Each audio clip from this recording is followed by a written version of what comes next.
मेरे पिताजी ने मुझे ठोकर मार दिया है। नारद जी बोले, जयंत, जगत वाले मारते हैं तो राम जी बचाते हैं, तुमको तो राम जी ने मारा है, कौन बचाने वाला मिलेगा तुमको। एक बात मेरी मानो, तो जिन राम जी ने तुम्हारे पीछे ब्रह्मास्त्र चलाया है, उन्हीं राम जी की शरण में लौट कर चले जाओ। ये ब्रह्मास्त्र तुम्हारा कुछ नहीं बिगाड़ेगा। भेजा जयंत को नारद जी ने राम जी के पास। जयंत गया, जाकर दूर से ही चरणों में लौट गया। त्राहि दयाल रघुराई, त्राहि माम, मेरी रक्षा करिए प्रभु। भगवान बोले, फिर आ गया, दोबारा आ गया तू? अच्छा, क्यों मारा सीता के पांव में, बता जरा तू, मारा क्यों? भगवान से बोला, जयंत, आपका प्रभाव देखने आया था। राम जी बोले, देखने आया था तो मार के भागा क्यों? यहीं खड़ा रहता। बोला, प्रभु, प्रभाव का पता पास में नहीं चलता है, दूर जाके चलता है, इसलिए मार के दूर चला गया था। राम जी बोले, कितनी दूर तक प्रभाव दिखाई पड़ा? बोला, 3 लोक 14 भुवन तक, जहां जहां गया आपका प्रभाव दिखाई पड़ा। राम जी बोले, अब क्या करने चले आए हो? बोला, पहली बार प्रभाव देखने आया था, अब की बार आपका स्वभाव देखने के लिए आया हूं प्रभु। मैंने सुना है, कितना भी बड़ा अपराधी हो, आपकी शरण में आए, आप उसको क्षमा कर देते हैं। मेरे अपराध क्षमा नहीं होंगे नाथ? अगर नाथ देखोगे अवगुण हमारे, तो हम कैसे भव से लगेंगे किनारे। अगर नाथ देखोगे अवगुण हमारे, अगर नाथ देखोगे अवगुण हमारे, तो हम कैसे भाव से लगेंगे किनारे। अगर नाथ देखोगे।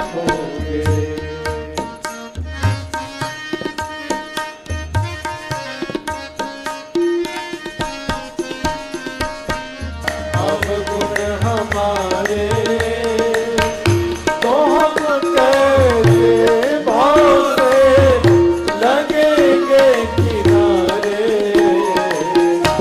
अगर नाथ देखोगे अवगुण हमारे, अगर नाथ देखोगे।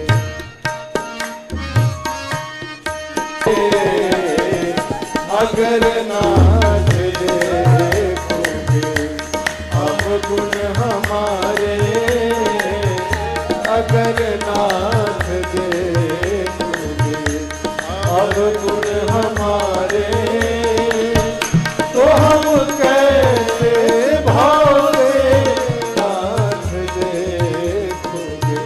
अगर नाथ देखोगे, अगर नाथ देखोगे।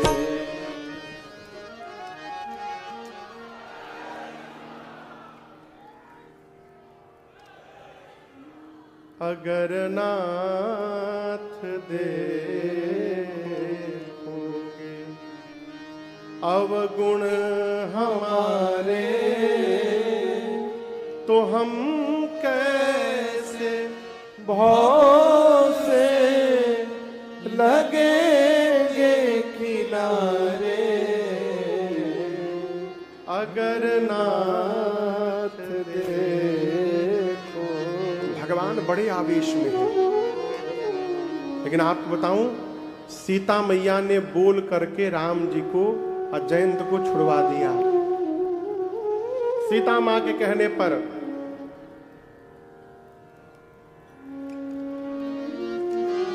सीता तब चौक पड़ी क्षण में, कवि भैरव चोच गड़ा चरणों में। सब लोक सशोक जयंत फिरा, न मिला अवलंब पड़ा चरणों में। महिजा अपना दुख भूल गई, शरणागत काग पड़ा चरणों में। माँ ने भगवान से कहा, भगवान क्षमा इसको करिए, इसका सिर पुष्प चढ़ा चरणों में। प्रभु इसको क्षमा करिए आप। माँ ने जब कहा कि प्रभु अच्छा है चाहे बुरा है, मेरी संतान है, आप इसको क्षमा करिए, भगवान ने उसको क्षमा कर दिया। लेकिन आपको बताऊं, इस घटना के बाद राम जी सावधान हो गए। राम जी आगे बढ़े, सुतीक्षण जी से, सरभंग जी से प्रसंग बीच में सुनाया था आपको एक दिन में।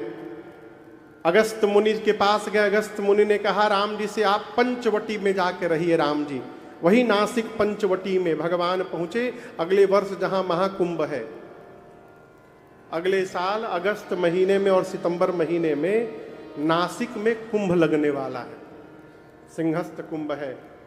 समय निकाल कर स्नान अवश्य करिएगा वहां पर। वहां पर 2 जगह लगता है। पंचवटी में वैष्णव संप्रदाय के लोग रहते हैं और श्री त्र्यंबकेश्वर भगवान के पास शैव समाज रहता है। वहां कुशावर्त कुंड में नहाते हैं, यहाँ गोदावरी जी में नहाते हैं।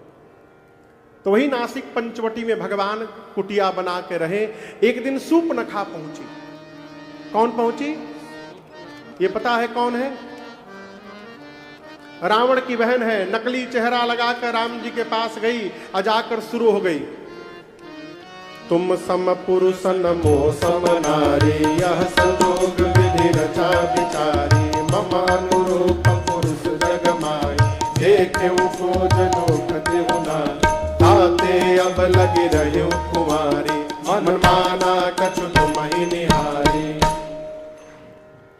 नकली चेहरा बनाकर भगवान के पास गई, जाकर बोली, 3 लोक 14 भुवन घूम घूम कर मैं आई हूं, थक गई हूं। न मेरे इतना सुंदर कोई स्त्री मिली, न तुम्हारे इतना सुंदर कोई पुरुष मिला है। हम तुम मिले नहीं हैं। लग रहा है ब्रह्मा जी ने हमको तुमको मिलवा दिया है। चलो शादी कर लेते हैं। 100% तो मेरे लायक तुम भी नहीं हो, लेकिन चिंता मत करो, मैं काम चला लूंगी। बोली, आपके पहले, तुमसे पहले किसी पर मेरा मन थोड़ा भी नहीं माना था, लेकिन तुम्हारे पर मेरा मन थोड़ा सा मान गया है। कोई बात नहीं। राम जी सोचे हमसे सुंदर मिलेगा, छोड़ के भाग जाएगी। राम जी बोले, हमको का देखी हो, वहीं बगल में मेरा छोटा भाई है लक्ष्मण, कुंवारा है, अहाई कुंवार मोर लघु भ्राता। सुनी की छोटका इनसे ज्यादा सुंदर है। राम जी को छोड़ के उधर चली गई। राम जी बोले, सही बोल रही थी। लक्ष्मण जी दूर से पहचान गए कि तो रावण की बहन है, राक्षसी। गई, बोली वही बात सब बोली लक्ष्मण जी से, हम तुम मिले नहीं है, ब्रह्मा जी की रचना है, हम तुम मिल गए, चलो शादी कर ले। लक्ष्मण जी बोले, क्यों शादी करना चाहती हो, कारण बताओ। बोली, हमको रानी बनना है। लक्ष्मण जी बोले, हमको जानती हो तुम, मैं कौन हूं? सुंदरी सुन मैं उन कर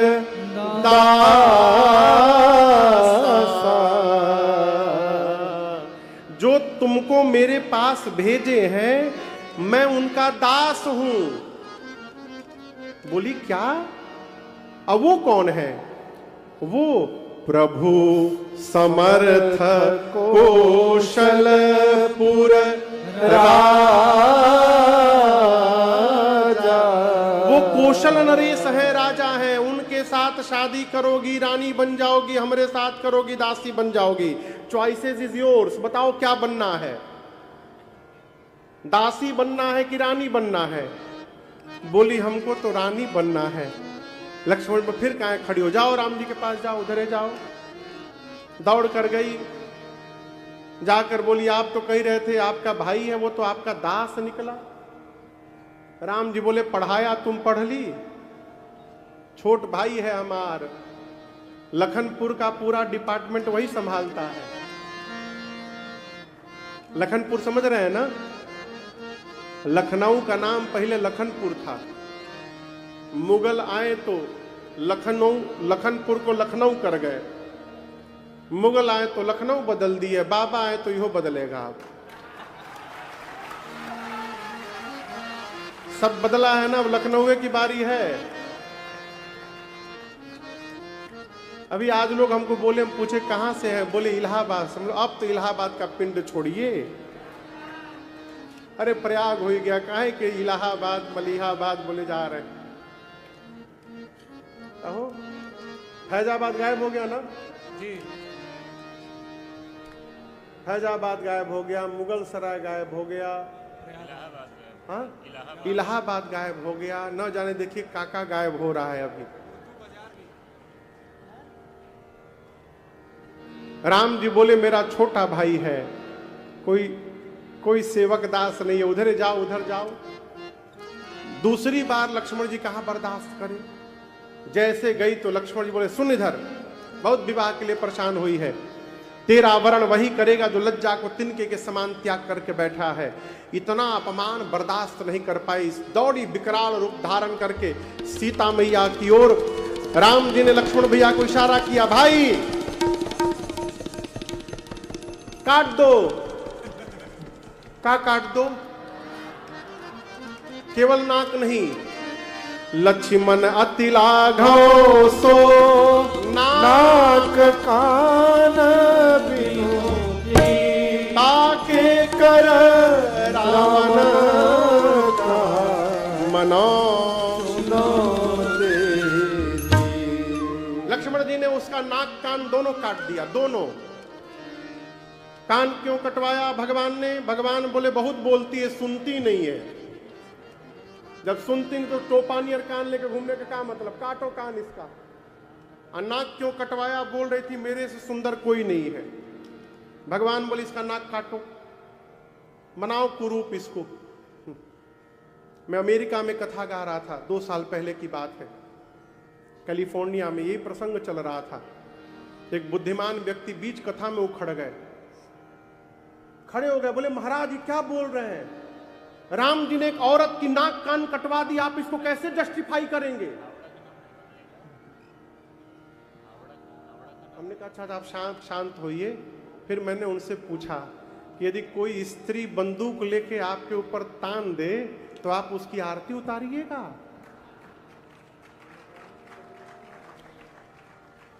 जो आतंकवादी बन गया है, ना वो स्त्री है ना पुरुष है, ले गदा मार मार के भूसा निकाल देना उसको। खड़े हो जाओ तो एक बार हनुमान जी, इधर आओ इधर आओ इधर आओ, क्या सामने दिखाओ उधर, कैसे हनुमान जी खड़े होते हैं।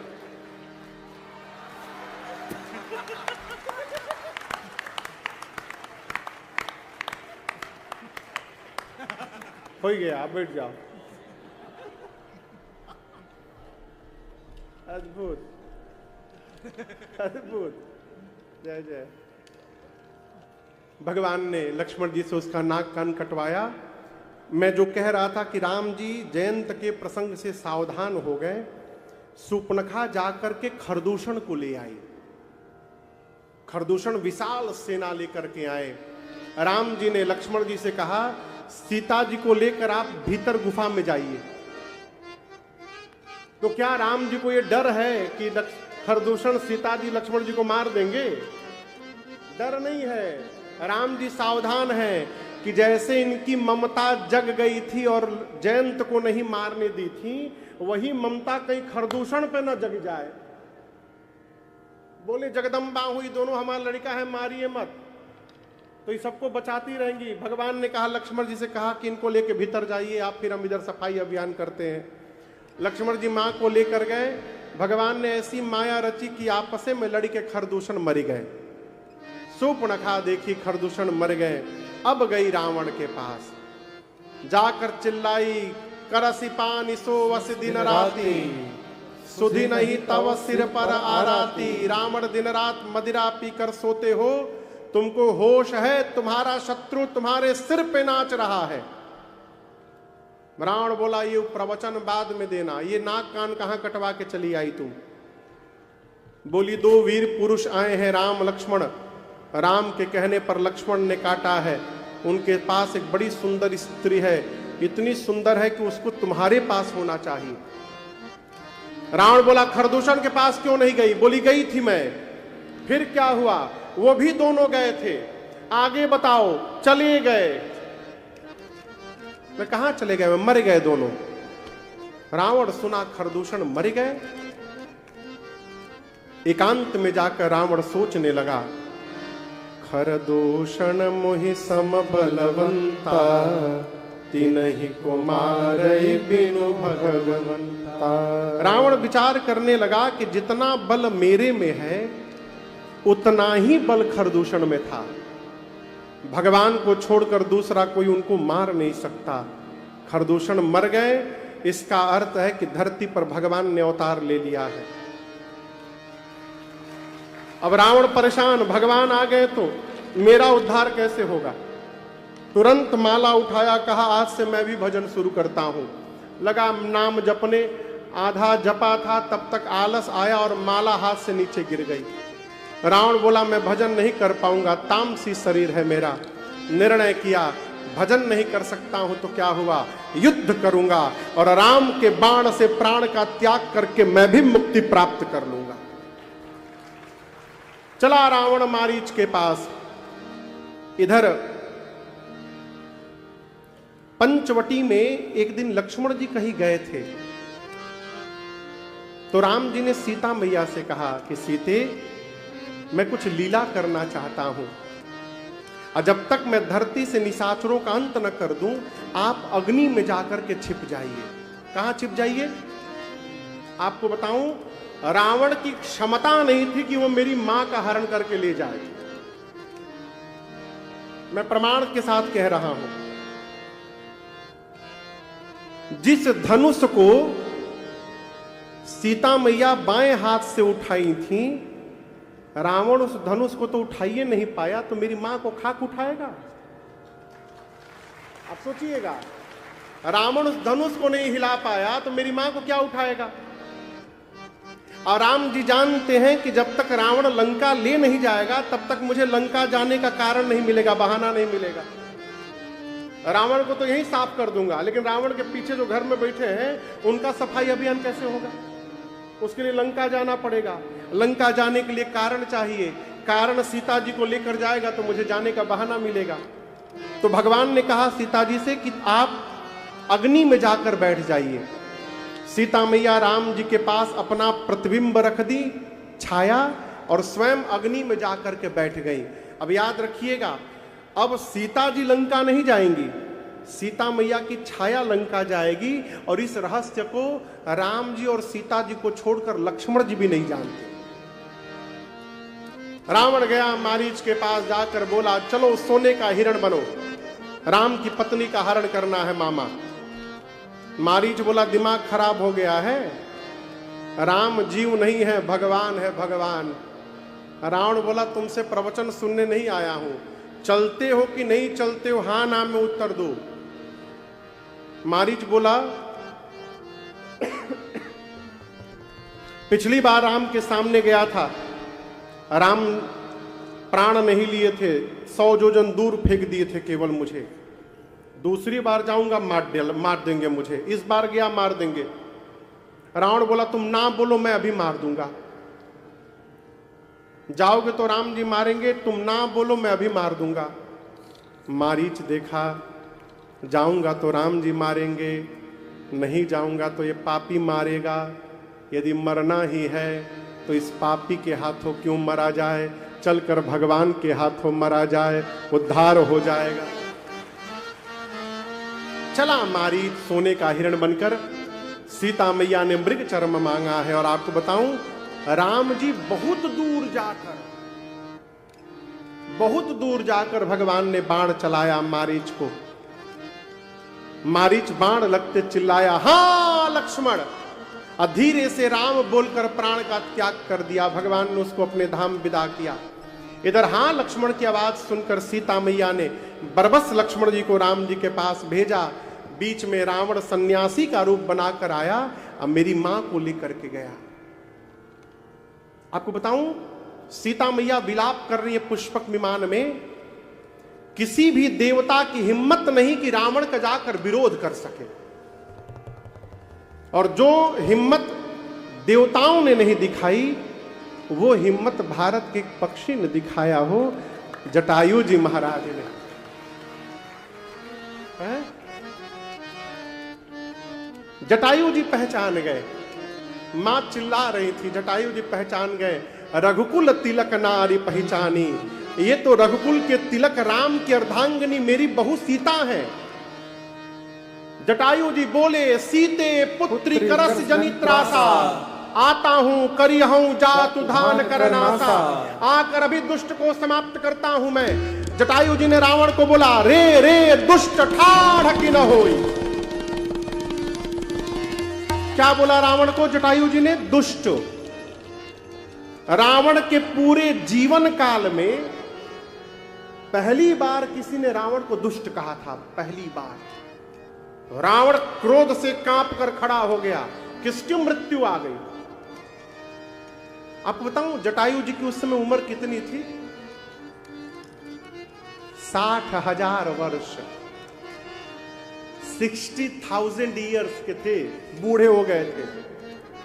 उड़ने के लिए जैसे पंख फैलाए, उड़ नहीं पाए जटायु जी, अपने पंखों को धिक्कारने लगे। अब भागो, मांस खाने के समय तो बहुत ऊंची छलांग लगाए, आज सीता की सहायता करनी है तो जवाब दे रहे हो। हिम्मत भरा अपने भीतर, भगवान का नाम लिया, जय श्री राम, जय घोष करके जटायु जी उड़े। रावण ने देखा, रावण को पहले लगा मैनाक पर्वत आ रहा है, और निकट गए, लगा कहीं गरुड़ पर बैठकर नारायण तो नहीं आ रहे हैं, और निकट गए। तब रावण ने पहचान लिया, ये तो बूढ़ा जटायु आ रहा है, आने दो आने दो आने दो आने दो, कोई बात नहीं, आने दो, ये भी मुक्ति पाने आ रहा है मेरे से। जटायु जी जाकर रावण से बोले, रावण आखिरी बार समझा रहा हूं, सीता को वापस कर दो, नहीं तो राम के क्रोध रूपी अग्नि में पूरा परिवार कीड़ों मकोड़ों की तरह जलकर भस्म हो जाएगा तुम्हारा। वापस करो सीता को। रावण नहीं मारा, आपको विश्वास नहीं होगा, गोस्वामी जी लिखते हैं, चोचन मारी बिदार से देही। जटायु जी ने रावण को चोंच से मार मार कर लहू लुहान कर दिया और उसको बेहोश कर दिया। रावण 24 मिनट के लिए मूर्छित हो गया, गिर गया। अपने पंजों से रावण के बाल को पकड़ा जटायु जी ने, पुष्पक विमान से उठाकर नीचे धरती पर पटक दिया, जाकर बगल में बैठ गए। किसी ने आकर कहा कि जटायु जी बहुत बढ़िया अवसर है, रावण बेहोश पड़ा है, एक काम करिए, इसकी जितनी आंखें हैं ना, सभी आंखें अपनी चोंच से नोच के खा जाइए, अंधा हो जाएगा। जटायु जी बोले, नहीं, मूर्छित है, युद्ध में यदि कोई मूर्छित हो गया अथवा युद्ध छोड़कर भाग रहा हो, उस पर प्रहार करना अधर्म कहलाता है। मैं भारत का पक्षी हूं, मैं अधर्म पूर्वक युद्ध नहीं कर सकता हूं। उसने कहा, धर्म अधर्म की परिभाषा बताते रहिए, ये जग गया ना तो दूसरा आपको अवसर नहीं देगा, ये यदि जग गया तो ये आपको मार डालेगा। जटायु जी बोले, अधर्म पूर्वक जीवित रहने से अच्छा है धर्म पूर्वक मृत्यु को वर्ण कर लिया जाए, मैं ऐसे नहीं मारूंगा इसको। और हुआ वही, रावण की मूर्छा गई, निकाला चंद्रहास खड्ग और उसने जटायु जी के दोनों पंखों को काट दिया। काटत पंख परा खग धरनी, सुमिरि राम कहे अद्भुत करे। जटायु जी धरती पर गिर गए, राम राम राम राम जपने लगे। इधर लक्ष्मण जी राम जी के पास जब गए हैं तो गोस्वामी जी साफ साफ संकेत कर दिए हैं कि रघुपति अनुजहि आवत देखी। राम जी ने जैसे लक्ष्मण जी को आते देखा, बाहिज चिंता की नहीं। कौन सी चिंता की? बाहरी चिंता, माने नाटक। ऊपर से चिंतित हो गए, भीतर राम जी जान रहे कि काम पूरा हो गया है। उधर दौड़कर भगवान आश्रम में गए। मां से विहीन आश्रम देखकर राम जी बहुत रोए हैं। लताओं से, पत्तों से, झाड़ों से, हिरणों से, हिरणियों से राम जी पता पूछते हैं सीता मैया का। पता पूछते पूछते जटायु जी के पास गए। जटायु जी को भगवान ने गोद में उठाकर कहा, तात आपकी ये दशा किसने बिगाड़ दी? जटायु जी बोले, प्रभु ये गति मेरी रावण ने की है और मैं आपको बताने के लिए प्राण रोक के रखा हूं। रावण ने ही सीता का हरण किया है, दक्षिण दिशा में लेकर गया है। मैंने अपनी आंखों से देखा प्रभु, बहुत युद्ध किया उसको रोकने के लिए। रावण ने मेरे दोनों पंखों को काट दिया। मैं किसी तरह प्राण रोक करके बैठा था कि आपको बता दूं उसके बारे में। अब मुझे विदा करिए राम। राम जी बोले, कुछ दिन जीवित रह जाइए। आपके पास बेटा नहीं है, मेरे पास पिता नहीं है। आपको बेटे का सुख मिलेगा, मुझे पिता का सुख मिलेगा।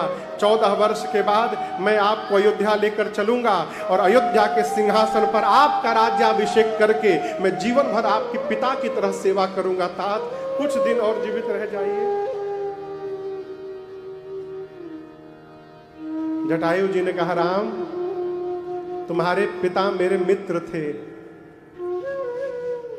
मैंने सुना है मेरा मित्र राम के लिए मर गया।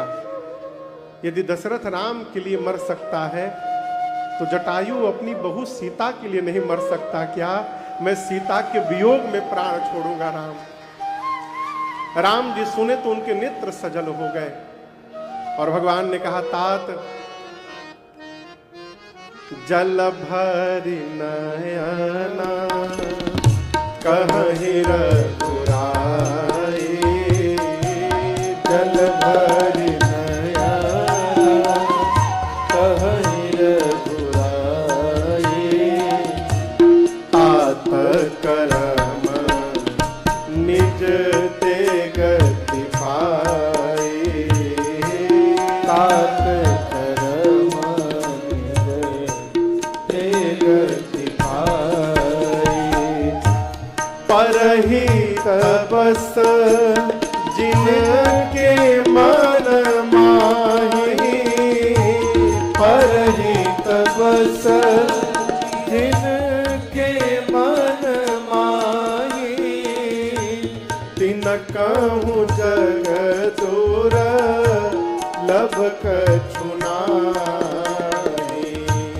तिनकहु जग दुर्लभ कछु नाहि, तन तज तात जाहु मम धामा, तन तज तात जाहु मम धामा, देव काह तुम पूरन कामा, देव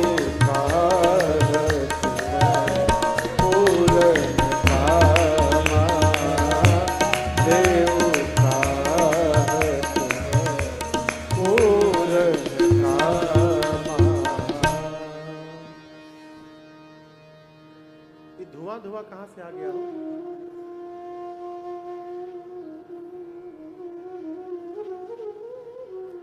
जटायु जी को भगवान ने कहा कि तात जिस मनुष्य के मन में परहित बस जाए उस मनुष्य के लिए जीवन में कुछ भी असंभव नहीं होता। मैं आपको क्या दे सकता हूं? आप शरीर का त्याग करके और सीधे मेरे धाम जाइए। राम जी ने जटायु जी को अपने धाम विदा कर दिया। और आपको बताऊं, जो सौभाग्य राम जी ने दशरथ जी को नहीं दिया वो सौभाग्य राम जी ने जटायु जी को दिया। जटायु जी का अंतिम संस्कार राम जी ने अपने हाथों से पूर्ण किया है। तेहि के क्रिया जथोचित निज कर कीन्ही राम, अविरल भक्ति मांग करके गीध गयौ हरि धाम। भगवान ने जटायु जी को गति दी, आगे बढ़े। कबंध नामक एक दैत्य को भगवान ने सदगति दी है। और अब राम जी शबरी मैया के आश्रम पहुंच गए। कहां पहुंच गए? शबरी मैया के आश्रम। आप जब छत्तीसगढ़ में जाएंगे ना तो बलौदा बाजार जिले में एक जगह है शिवरी नारायण। हम लोग वहां कई बार गए हैं। शिवरी नारायण में जो शबरी मैया की जन्मभूमि है, उनकी जन्म स्थली है वो। शबरी मैया का विवाह होने वाला था। विवाह के एक दिन पहले रात को घर छोड़ के भाग गई।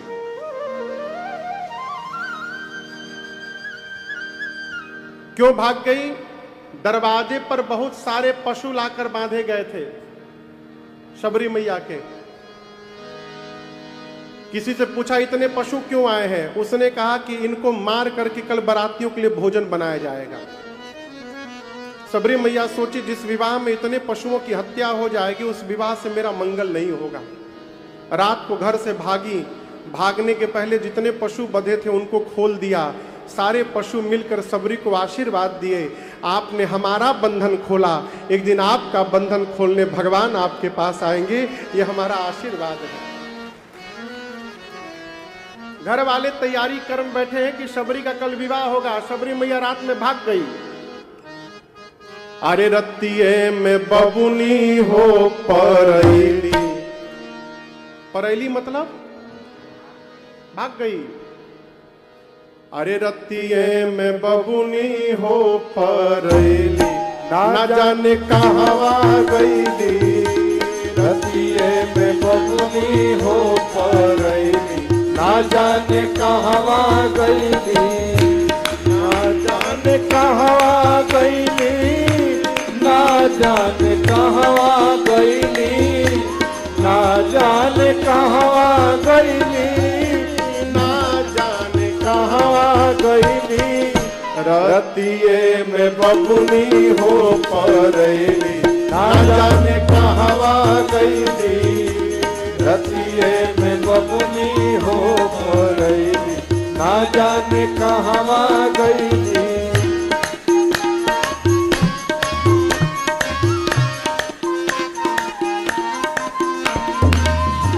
ढेर लोग निकलल खोजे, कई दिन ले रोजे रोजे। ढेर लोग निकलल खोजे, कई दिन ले रोजे रोजे। ढेर लोग निकलल खोजे, कई दिन ले रोजे रोजे। ढेर लोग निकलल खोजे, कई दिन ले रोजे रोजे। कतही न लईकी उभे कैली, ना जाने कहवा गईली। कतही न लईकी उभे कैली, ना जाने कहवा गईली। रतिये में बबुनी हो परैली, ना जाने कहवा गईली।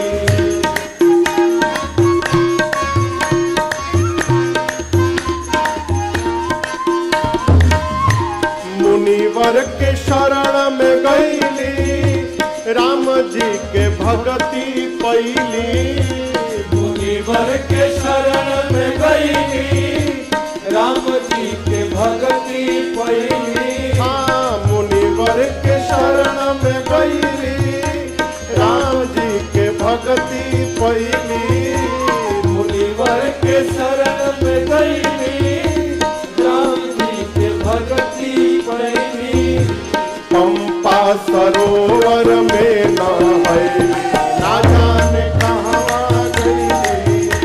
पंपा सरोवर में नहैली, ना जाने कहवा गईली। रतिये में बबुनी हो परैली, ना जाने कहवा गईली।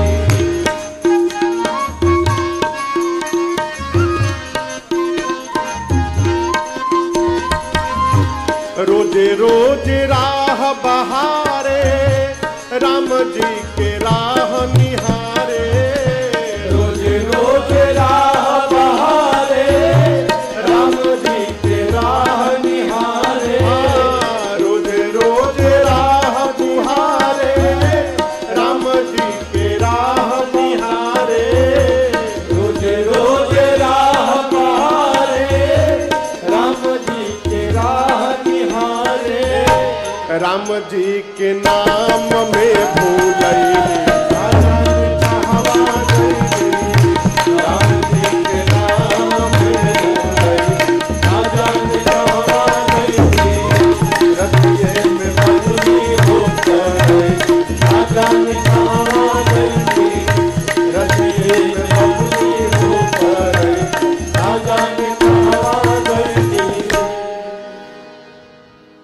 शबरी मैया घर छोड़ के भाग गई, दौड़ कर गई वन में मतंग ऋषि के पास। किसके पास? मतंग ऋषि के पास जाकर सेवा करने लगी। एक दिन मतंग ऋषि ने जाते जाते शबरी मैया से कहा, शबरी, मेरे भाग्य में राम का दर्शन नहीं लिखा है, परंतु बेटी मैं तुम्हारा भाग्य देख रहा हूं। तुमको दर्शन देने के लिए राम चलकर एक दिन तुम्हारे पास आएंगे, यहीं पर आश्रम में राम की प्रतीक्षा करना। उस दिन से शबरी मैया एक ही काम करती थी, रामा रामा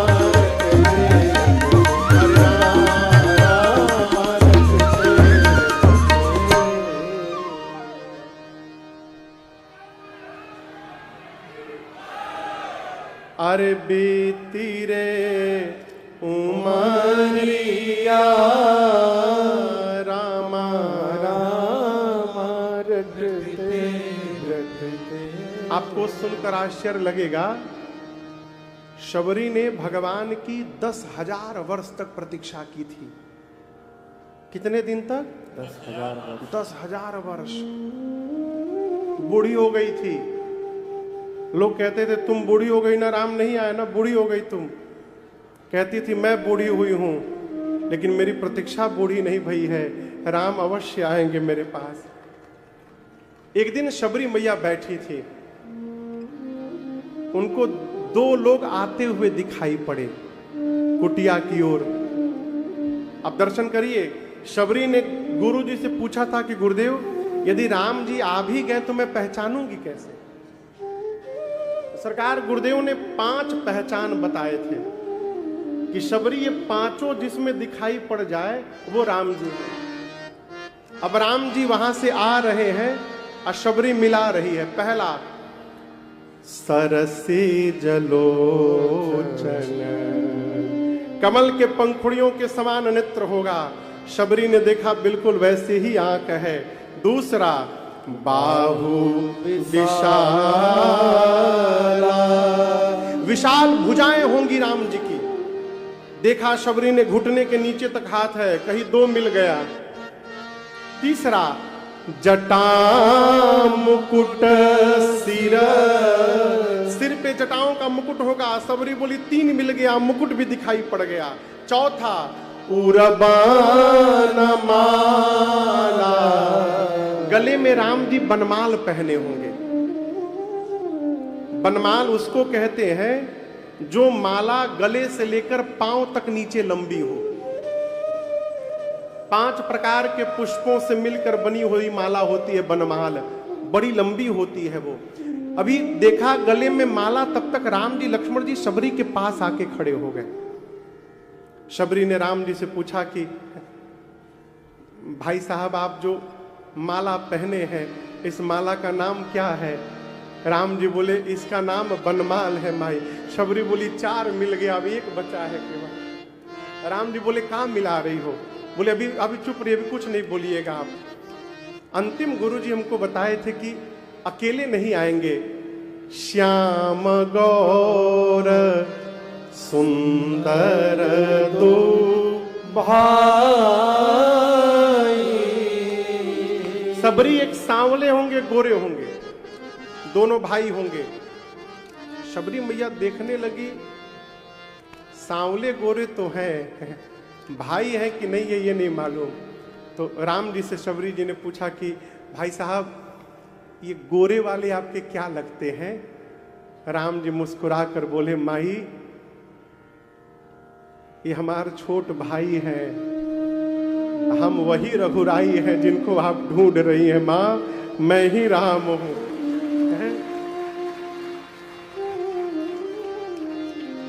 बाउली हो गई हो। शबरी पड़ी चरण लपटा, भगवान के चरणों में मां शबरी लिपट गई। 10,000 साल से जिसकी प्रतीक्षा चल रही हो और वो अचानक आंखों के सामने आ जाए, क्या गति होगी हो, बावली हो गई। गोस्वामी जी कहते हैं शबरी मैया ने कई बार भगवान को दंडवत किया, कई बार। प्रणाम करके उठती थी, भूल जाती थी प्रणाम की हूं कि नहीं, फिर करती थी। फिर याद करने लिए गुरु जी बताए थे राम जी आएंगे तो उनको बिठा देना, ले जाकर बिठाई, पांव पखार देना, पांव पखारी, कुछ खिला देना, कंदमूल लाकर भगवान के सामने रख दी, भगवान पाए। आप पूरा प्रसंग पढ़िएगा, शबरी जी ने लक्ष्मण जी की ओर देखा तक नहीं एक बार। कितनी एक निष्ठ है राम जी में, लक्ष्मण भैया की ओर देखा तक नहीं शबरी मैया ने। भगवान कंदमूल फल खाएं। इसके बाद गुरु जी ने कहा था कि राम जी की स्तुति करना, यही फंस गई। शबरी मैया बोली हाथ जोड़कर, प्रभु मैं पढ़ी लिखी नहीं हूं, के ही विधिया स्तुति करऊं तुम्हारी, अधम जाति मैं जड़मति भारी।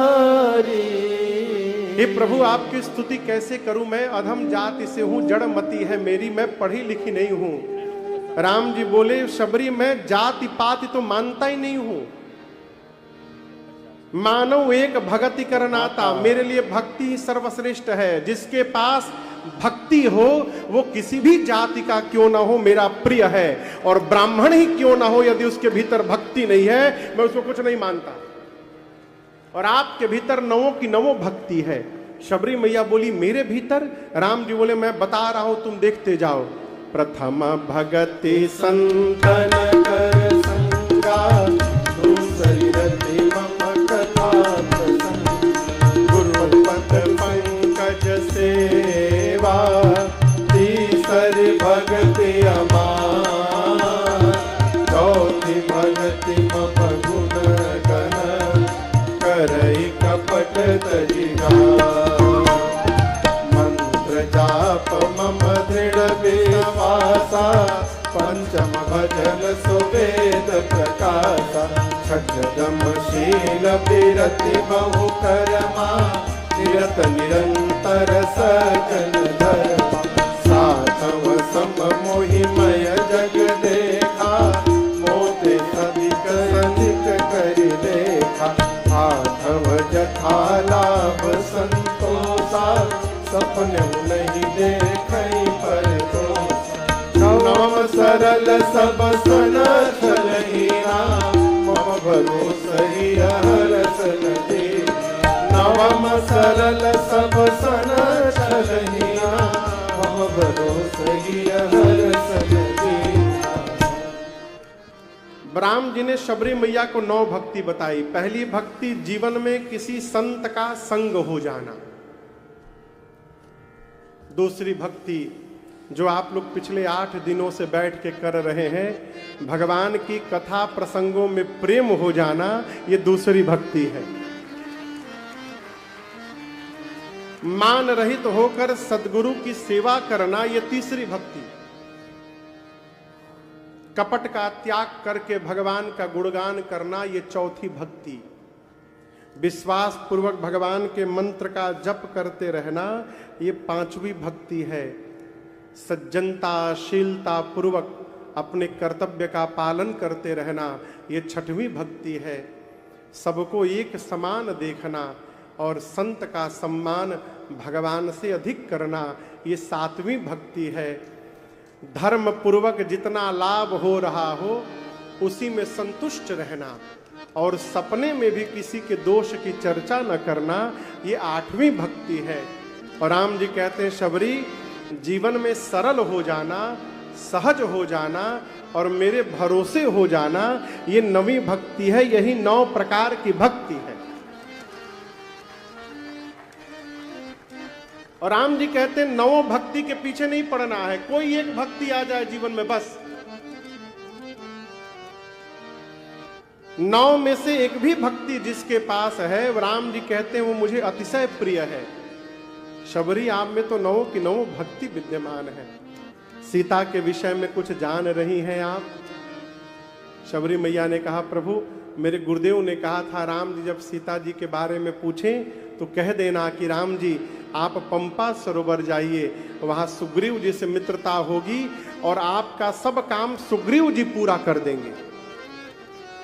इतना कह के शबरी मैया ने भगवान के स्वरूप को अपने हृदय में पधराया, अपनी कथा सुनाई और कही कथा सकल बिलो कि हरि मुख हृदय पद पंकज धरे कज जोग पावक दे हरि पद दीन भय जह नहीं पे नर विविध कर्म अधर्म बहुमत शोक प्रद सब त्यागहु नर विविध कर्म अधर्म बहुमत शोक प्रद सब त्यागहु विश्वास कर कह दास तुलसी राम पद अनुरागहु विश्वास कर कह दास तुलसी राम पद अनुरागहु राम पद अनुरागहु राम पद अनुरागहु। शबरी मैया ने भगवान के मुख को देखा, अपनी कथा सुनाई, भगवान के चरण को हृदय में धारण किया और दाहिने पांव के अंगुष्ठ से योगाग्नि को प्रज्वलित कराकर मां ने अपने आप को जलाकर भस्म कर दिया। गोस्वामी जी कहते हैं, मनुष्य तो जो नाना प्रकार का कर्म अधर्म करता है त्याग दे, केवल और केवल राम जी के चरणों में अनुराग रख। जिस भगवान ने शबरी को गति दे दी, वो भगवान हमको आपको अवश्य गति प्रदान करेंगे, इसमें कोई संशय नहीं है। शबरी मैया को गति देकर भगवान आगे बढ़े, पंपा सरोवर पहुंचे। पंपा सरोवर पर शबरी जी ने कहा था, राम जी की प्रतीक्षा करिएगा, सुग्रीव जी से मित्रता होगी। सुग्रीव तो नहीं आए, नारद जी चले आए। आकर बोले, प्रभु एक वरदान चाहिए, आपका राम नाम आपके सभी नामों में सर्वश्रेष्ठ नाम हो जाए। भगवान ने कहा, तथास्तु ऐसा ही होगा। इसके बाद सुग्रीव जी संतों का नारद जी संतों का लक्षण पूछकर ब्रह्मधाम गए। भगवान सुग्रीव जी से मिलने के लिए पंपा सरोवर बैठे थे। सुग्रीव जी आए नहीं। राम जी बोले, थोड़ी देर प्रतीक्षा किया जाए। तो लक्ष्मण जी और राम जी पंपा सरोवर पर सुग्रीव जी की प्रतीक्षा करते हुए विश्राम कर रहे हैं। आज की बेला को हम और आप अब यहाँ विश्राम करते हैं।